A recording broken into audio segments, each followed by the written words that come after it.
The first Epistle of Clement to the Corinthians. Chapter 5.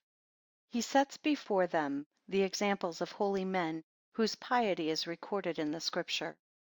Wherefore let us obey his excellent and glorious will, and imploring his mercy and goodness, let us fall down upon our faces before him, and cast ourselves upon his mercy, laying aside all vanity and contention, and envy which leads unto death.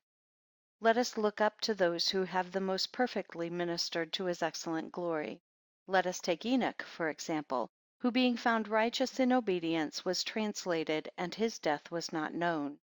Noah, being proved to be faithful, did by his ministry preach regeneration to the world, and the Lord saved by him all the living creatures that went with one accord into the ark. Abraham, who was called God's friend, was in like manner found faithful, inasmuch as he obeyed the commands of God.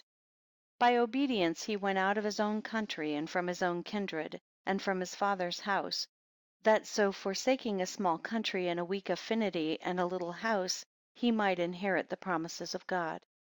For thus God said unto him, Get thee out of thy country, and from thy kindred, and from thy father's house, unto a land that I will show thee.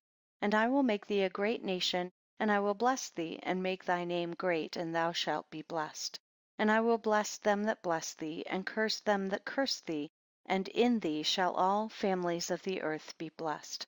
And again, when he separated himself from Lot, God said unto him, I lift up now thine eyes, and look from the place where thou art northward, and southward, and eastward, and westward, for all the land which thou seest, to thee I will give it, and to thy seed forever.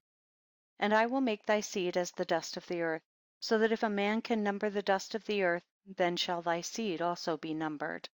And again he saith, And God brought forth Abraham, and said unto him, Look now toward heaven, and tell the stars, if thou be able to number them, so shall thy seed be.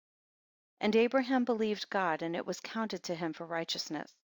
Through faith and hospitality he had a son given him in his old age, and through obedience he offered him up in sacrifice to God upon one of the mountains which God showed unto him.